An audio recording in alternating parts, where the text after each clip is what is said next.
va commencer par le commencement. Bon, il y a quelque temps, il y a un petit mois, j'ai reçu comme information que, pas de presse ou de trucs, hein, plutôt de gens du football même, des acteurs. Arrêtez 2 secondes. C'est qui fait ce bruit-là avec le téléphone? Qu'on me dit voilà que voilà, faites attention, coach. On dit au moment de la signature à Nice, ce qu'a déclaré la presse française là régulièrement, nouvellement, à savoir il aurait signé un document comme quoi il n'irait pas à la CAN s'il signait à Nice. Donc j'ai eu cette information il y a 1 mois. Elle m'a ébranlé un petit peu. Je me suis dit, moi je ne crois que ce que je ne vois, en tout cas pour ce genre de choses. Donc j'ai dit, wait and see, on attend et on verra. Maintenant la CAN, ça ne sert à rien d'aller gratter, malgré que c'est pas, ça suffit à m'interpeller.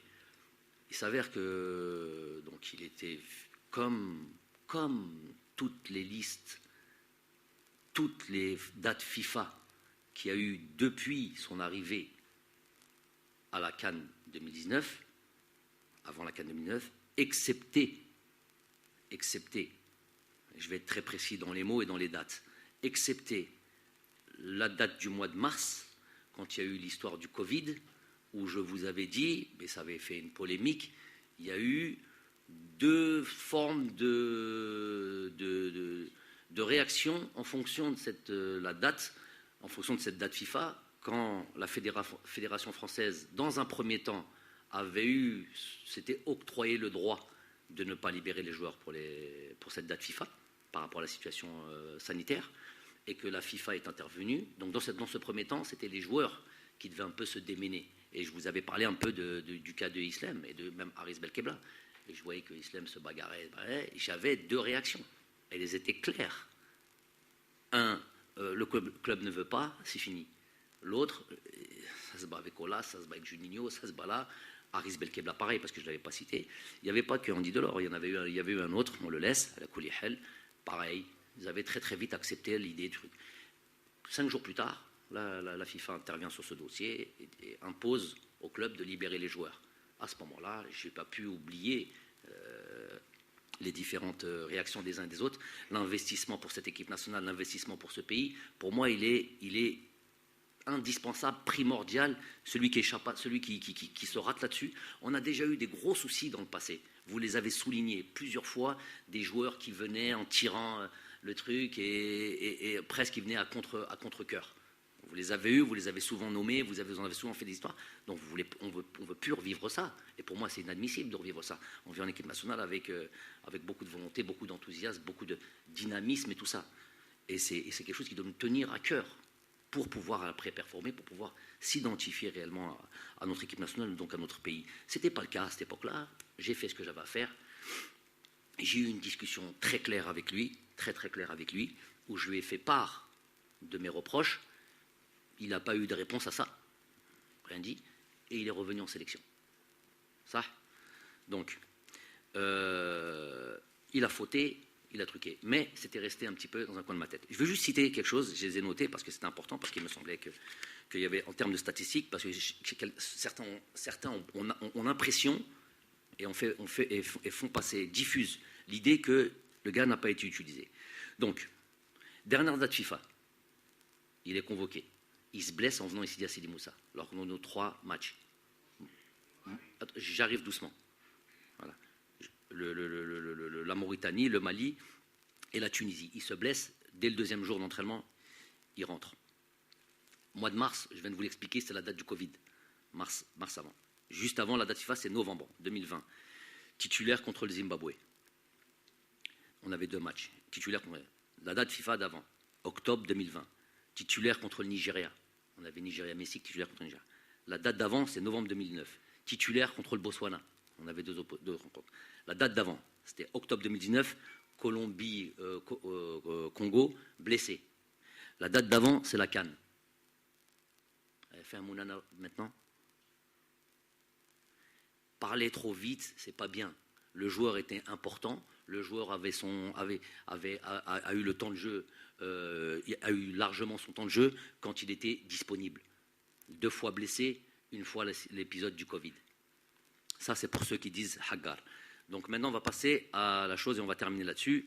Le joueur m'appelle, il y a 4-5 jours, ne m'appelle pas, m'envoie un message d'abord en me disant ce genre de discussion, j'en ai 1 million depuis ma prise de fonction. Jamais vous aurez les tenants et les aboutissants d'une discussion privée avec un joueur. Mais là, ça a dépassé le cadre du privé. Il ne s'agit pas de Jamel Belmadi, il s'agit de la sélection nationale, donc du pays. Ça fait tellement de remous et tellement tout le monde en parle que je vais vous dire exactement ce qu'il en est. Parce que normalement, il devrait aller vous dire ça à vous, même pas à moi. Moi, il me dit je ne suis plus sélectionnable, par exemple. Ça me suffit. Khalas, maintenant avec le reste du monde.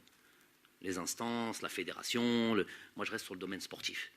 Donc il m'envoie ce message en me disant que, et j'ouvre en accord avec son club.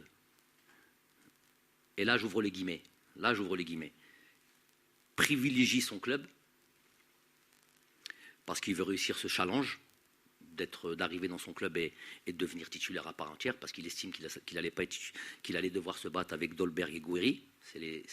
J'ouvre les guillemets, hein. C'est lui qui parle maintenant. Que pour ça, il devait mettre l'équipe nationale entre parenthèses. Mais uniquement pendant 1 an. Vous vous en parlerez entre vous après. Et évidemment, et pas de CAN. Voilà. Donc ce qui m'avait été dit 1 mois plus tôt, a été confirmé par le joueur lui-même. Il était dans cette liste, comme toutes les listes depuis le fait qu'il soit algérien. De facto, évidemment, plus sélectionnable. Peut-être dans 1 an, peut-être après 1 an, avec peut-être avec quelqu'un d'autre, j'en sais rien. Mais moi, les choses sont évidentes pour moi en tous les cas. Qu'est-ce que j'ai envie de dire ? Les joueurs, suite à ça, évidemment, on a eu une discussion. Ce genre de choses ne s'envoie pas par message, ce que je lui ai signalé. Et je ne vous dirai pas tout le contenu de la discussion, c'était très houleux. Donc ça ne sert à rien de mettre ça sur la place publique. Je vous dis juste ça pour répondre et enlever toute interrogation ou tout doute quant à ma, entre guillemets, je ne sais pas, comment dire ça, ma droiture sur ma fonction et sur ma manière de travailler. Après cette discussion houleuse où je lui dis c'est pas comme ça qu'on fait, t'as affaire à une nation, t'as affaire à un pays, t'as affaire à un truc qui t'a ouvert les bras, blablabla. Je lui ai blâmé lui évidemment, j'ai blâmé son club, son directeur sportif m'a appelé. Et on a eu une discussion. Je lui ai confirmé les dires que j'avais sur Andy et sur l'éthique du club. Ils sont tout à fait tranquilles sur le fait que s'ils pouvaient, les joueurs africains qui sont déjà en club, ils en ont d'autres.